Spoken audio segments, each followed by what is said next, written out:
Hey there, Detroit sports fanatics. I'm Taylor Phillips, and welcome to Taylor's Detroit Sports on Spreaker. You can also find this and all other episodes of Taylor's Detroit Sports on iHeartRadio. If you have any opinions on everything that's going on in the Detroit sports world, call in or send a text message live on the show at 231-429-3668. That's 231-429-3668. Also, you can add me on Facebook as Taylor Phillips, online at facebook.com/Phil1DT. Like my Facebook page, Taylor Phillips' Detroit Sports page. Join my Facebook group, Taylor Phillips' Detroit Sports Group, and follow me on Twitter at DT2Phillips.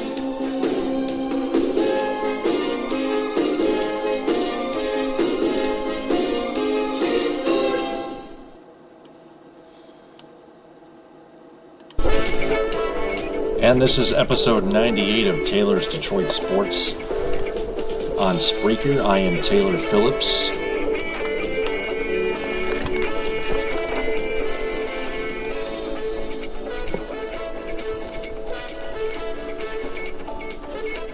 Tonight we're going to talk about the Red Wings beating the Jets 4-3 in Winnipeg. We're also going to talk about Michigan beating Detroit Mercy 71-62 at Chrysler Center. Joique Bell making his return to practice at at running back, actually, for the Lions. And the Tigers making more roster moves. And finally, I'll preview the Pistons and the Atlanta Hawks from Atlanta.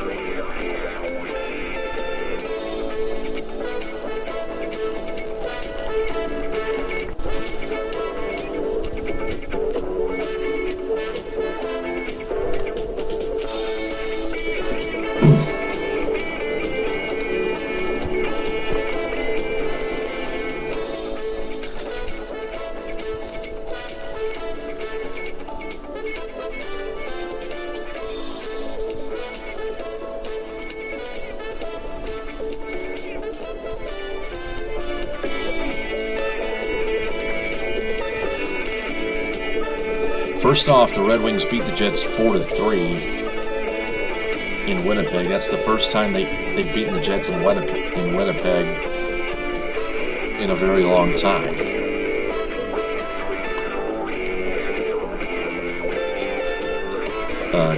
Tomas Tatar scored 2 goals, including the game winner, late in the third period with over 4 minutes to go.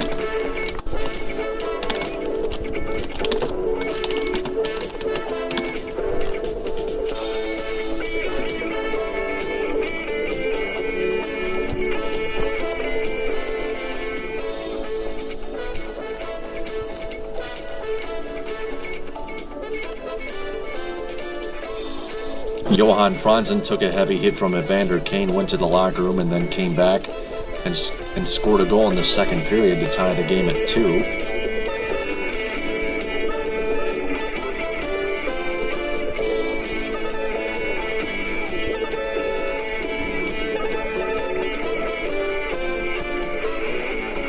The Jets had a 2-0 lead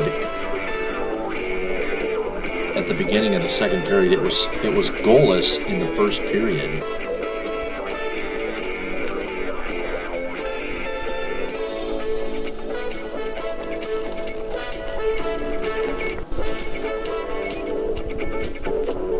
Peter Mrazek started in net for Detroit, and Peverlick started in goal for Winnipeg.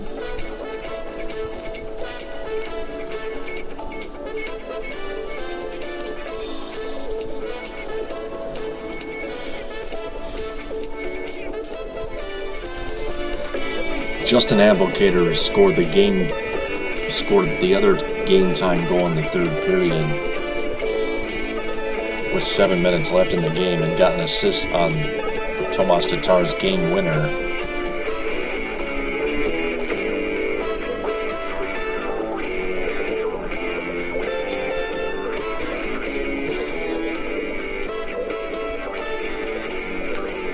Firing a one-timer past Pavlik. Andre Pavlik.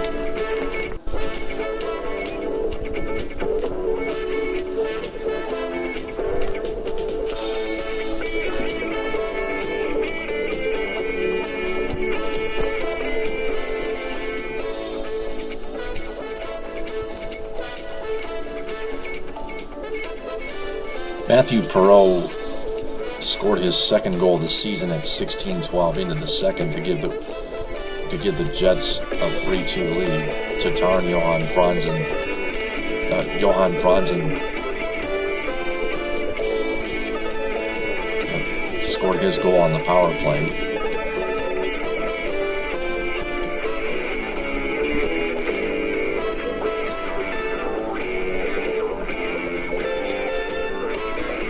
Dustin Byfuglien and Evander Kane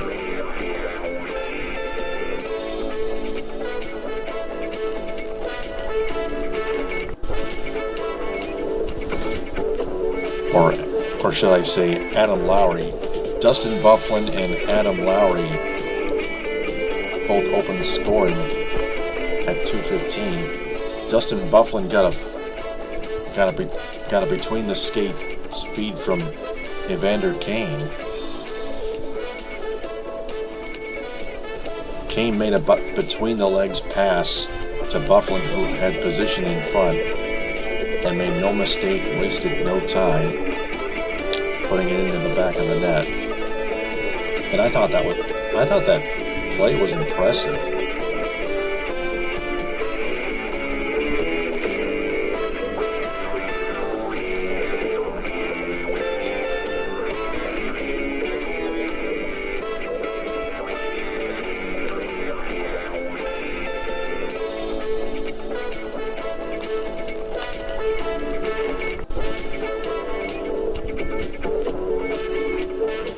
Peter Mrazek had to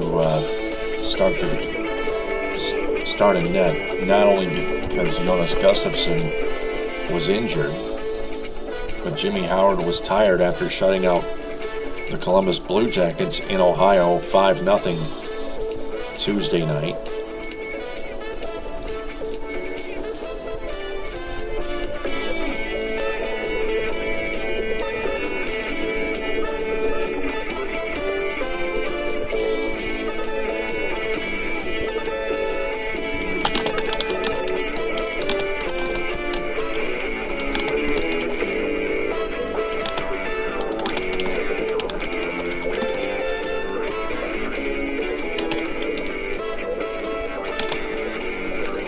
I'm reading this on an article from the Detroit News, and it doesn't say how many saves Mrazek made in a winning effort.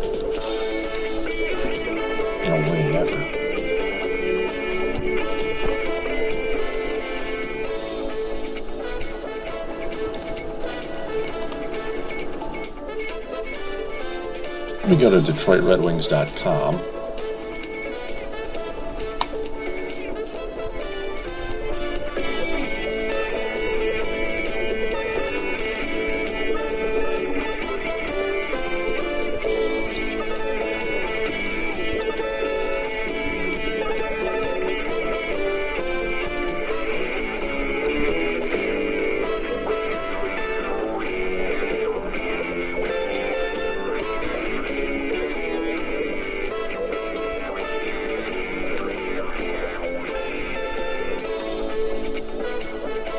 Let's see.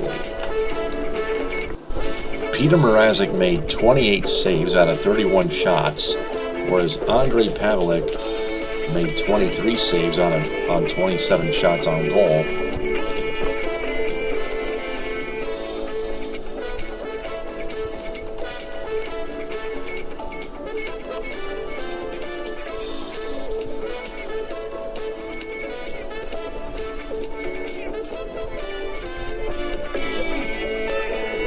This article on DetroitRedWings.com tells us everything.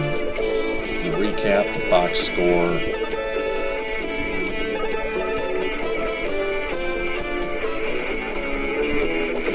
the Detroit News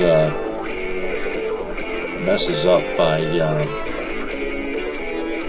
not telling an important statistic of the game, which is saves being made by a goaltender. That's still important.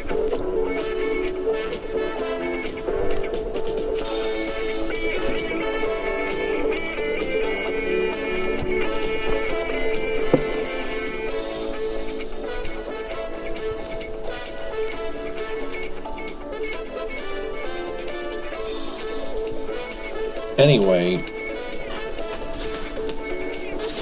with that win, the Red Wings improved to 10-5-4 with 24 points.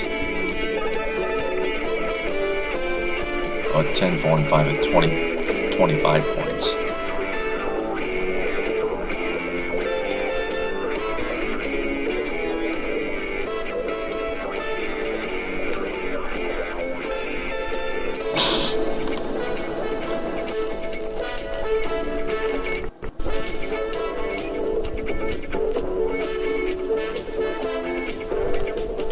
And for Winnipeg, they dropped to 10-8-3 with a regulation loss. They have 23 points. In a three-way tie for 7th place in the Western Conference with the Chicago Blackhawks and the San Jose Sharks. The Red Wings are the lone team in the Eastern Conference to have 25 points. They are in 4th place right now.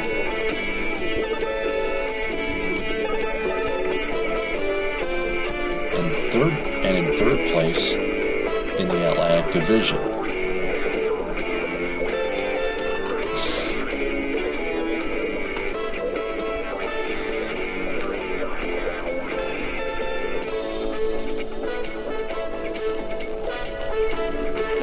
Their next opponent is the Toronto Maple Leafs at Air Canada Center.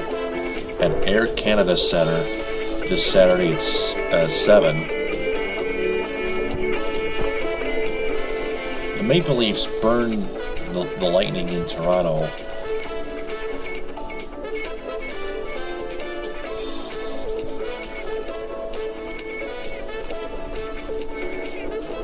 Let me see what the score for that game was.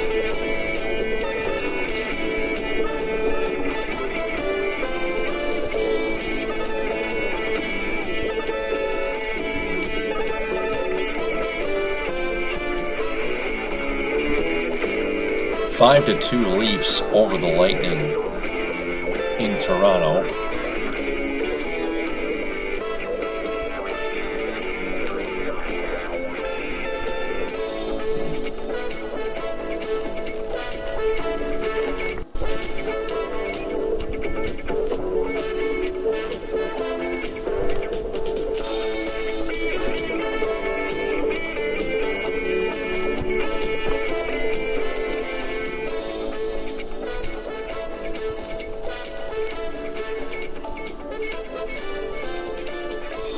The Maple Leafs have been playing red-hot hockey as of late, especially on the power play.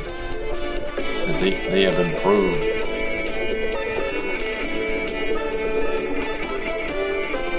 Quickly.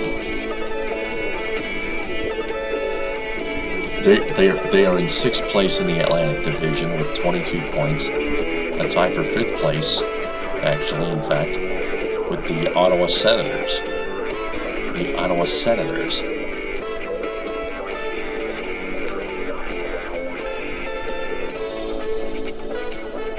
So the Red Wings penalty killing unit has to step it up a few notches if they want to remain really, really good.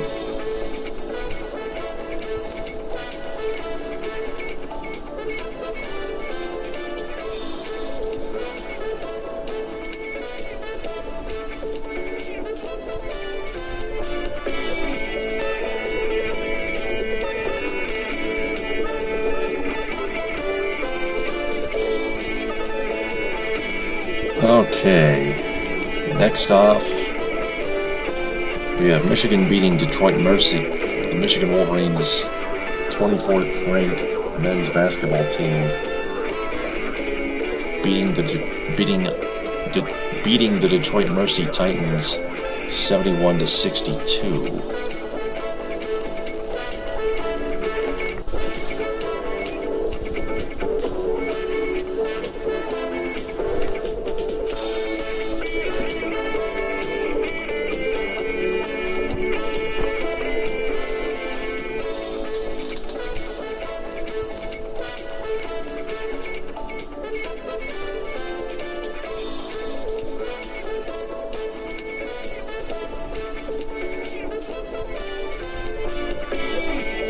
Tweet this.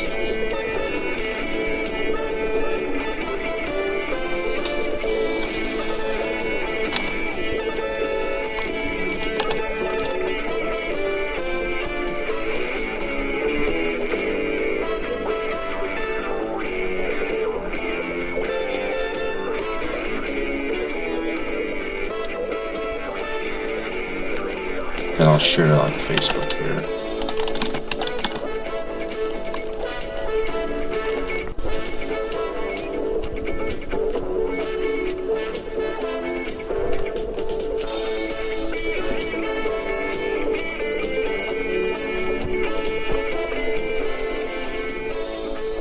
All right. Junior guard Karis LeVert paced the Wolverines with a team-high 21 points on 7 of 13 shooting and added a game-high 9 rebounds. Sophomore guard forward Zach Irvin finished with 18 points, while his classmate Derek Walton Jr. was Michigan's final double-digit scorer with 14 points.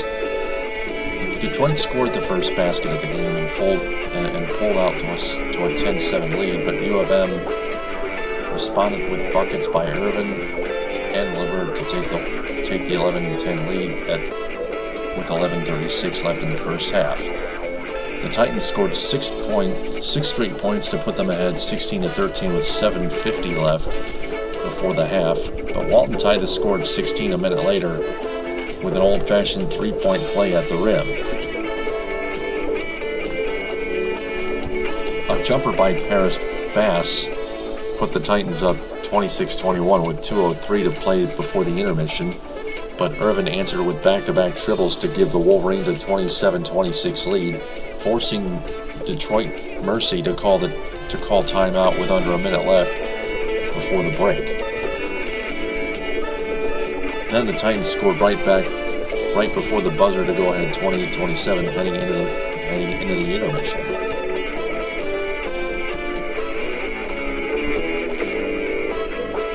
Interesting.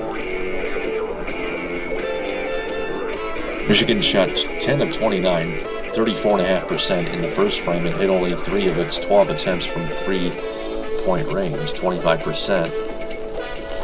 While Detroit Mercy made 11 of its 26 field goal attempts, 42.3%, and went 5 of 9, 55.6% from long distance before halftime.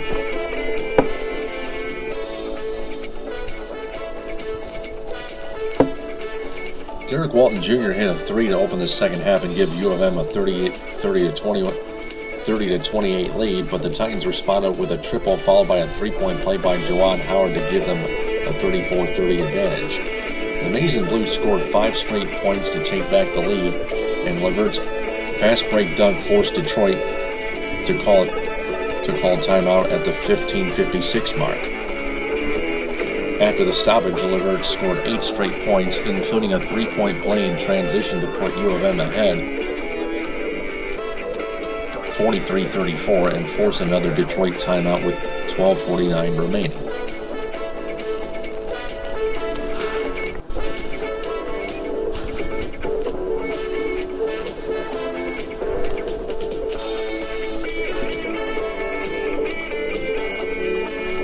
Later, a long 3 by junior guard Spike Albrecht increased U of M's lead to 9 points, but Howard answered with a 3 of his own to cut the Titans' deficit to 48-42 midway through the second half. Howard followed with another triple and then converted on a 3-point play to tie the score at 52 with 5:39 to play.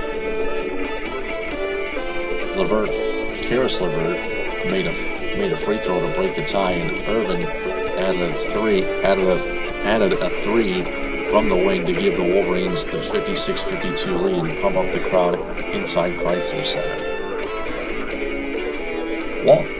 Inside Chrysler Center.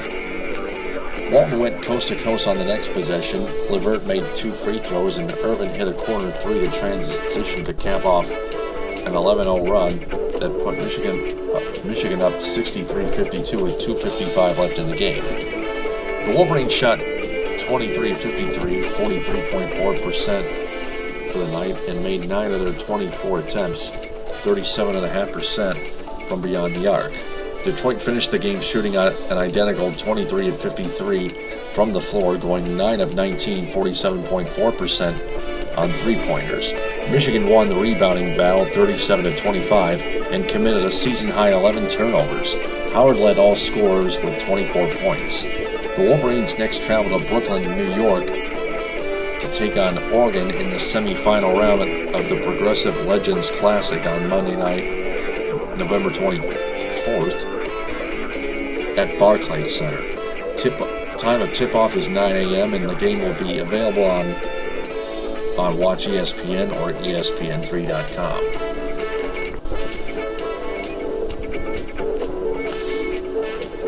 All I can say there is it's a heck of a game. The Titans put up quite a fight.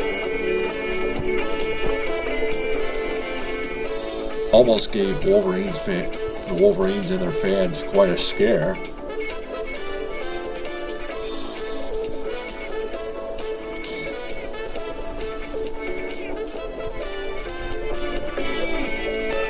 I heard on Instagram that Lions running back Joique Bell had returned to practice, so that's good. Lions play the Patriots at 1 on Fox this Sunday afternoon. Tigers make more roster moves. We're going to get to those right now.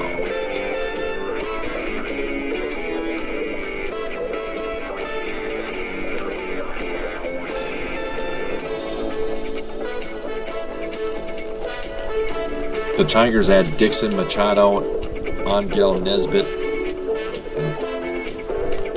and Angel Nesbitt to the 40-man roster and protect them from the Rule 5 draft. The Tigers also left Joel Hanrahan exposed to the Rule 5 draft, but are not likely to lose him there. The Tigers had trade talks with the Houston Astros regarding a catcher position, including, which means Alex Avila could be traded. It's not official yet that he will or not. Also, the Tigers claim right-handed pitcher Josh Zeig off waivers and designate center fielder Ezekiel Carrera for assignment.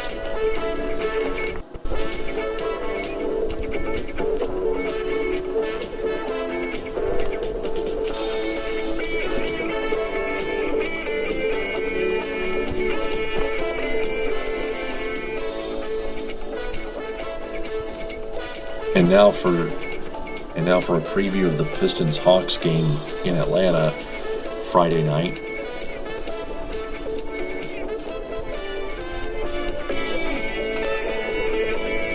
Tigers still need to fix the rest of their bullpen.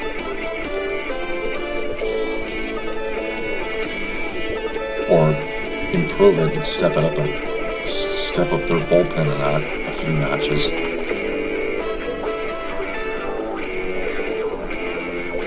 Well, I want to read a Tigers article from blessyouboys.com. It says,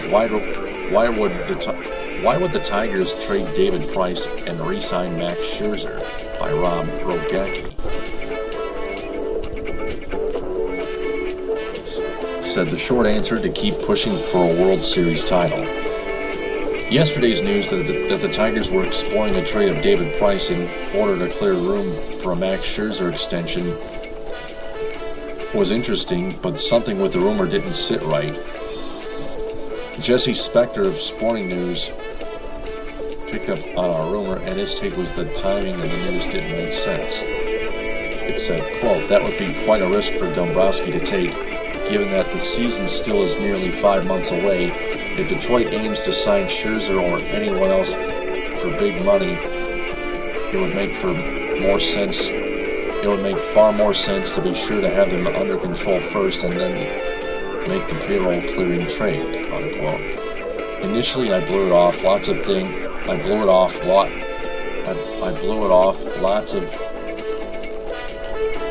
things don't make sense in the offseason. Maybe the Tigers and Scherzer are closer on a deal than we think.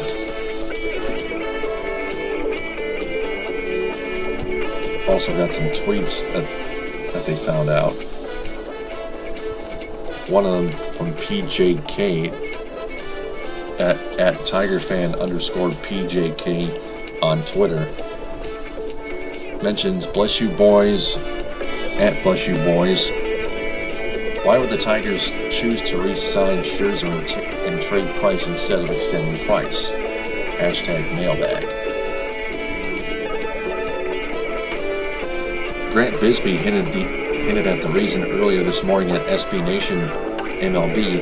Which would you rather have? David Price for a year long with a draft pick after losing him? David Price for several years, many millions, or Max Scherzer for several years, many millions, along with a huge prospect haul after trading David Price? In essence, that third reason is why the Tigers would look to deal Price and lock up Scherzer. We looked at previous big trades in an attempt to guess what Price's return could be, but there are two main reasons why the Tigers would choose this option. The biggest reason why a trade price signed Scherzer makes sense is the immediate return that this scenario provides. The Tigers would in effect be missing out on two first round draft picks in this case, but the players they received for Price would be much closer to contributing in 2015 than any draft pick.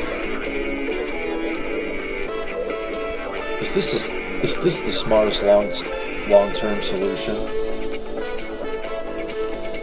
Not necessarily, but draft picks can be even riskier propositions than top prospects, and the Tigers are all in for the near future.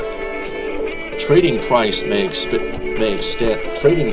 extend their window by a year or two, depending on the players they receive. Plus, the movie helps them shore up other holes on the roster, particularly if the return includes a decent corner outfielder, like in right field or left field, either corner. The other main reason why a Price trade makes sense is because of the Tigers' current payroll situation. No, I'm not talking about the luxury tax, though that is playing a role. I'm talking about next offseason. Both Price and Rick Porcello are free agents after the 2015 season, and a worst-case scenario for the Tigers could involve them losing both pitchers via free agency. Draft picks be damned. A rotation with big three question marks is not something a win-now team should have.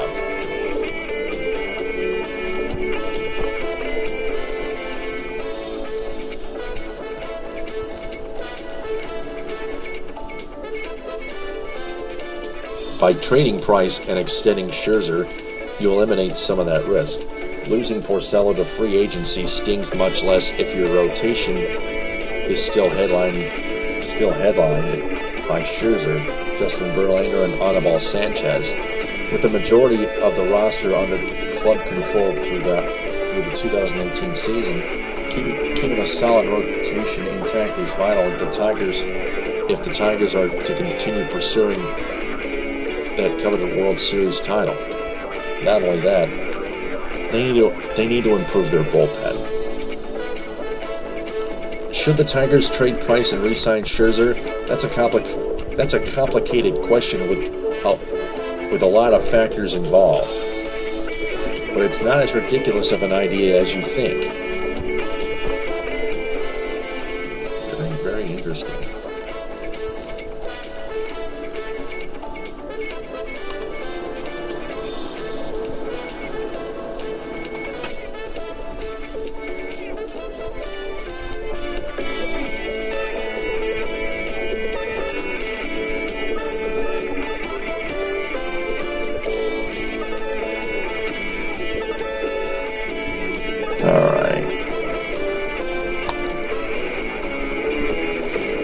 Now to the Pistons. They take on the Atlanta Hawks in Atlanta.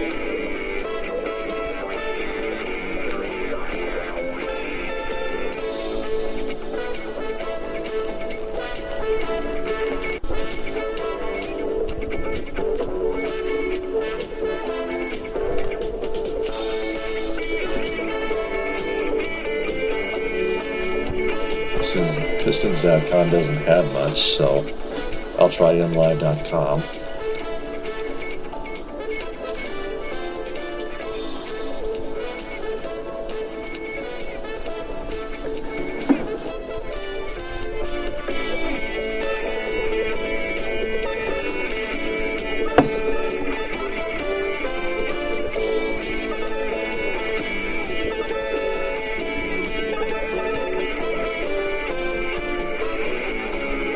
Well, actually, I'm afraid there's no preview, so I'm gonna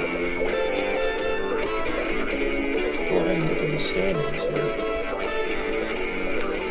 The Atlanta Hawks are in 6th place in the Eastern Conference and 2nd place in the Southeast Division.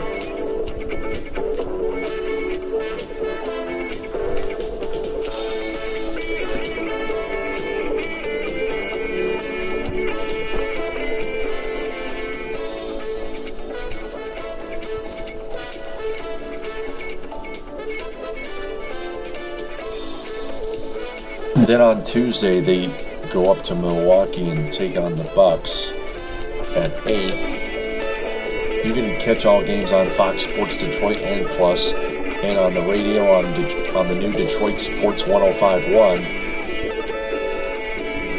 WMGC FM in Royal Oak.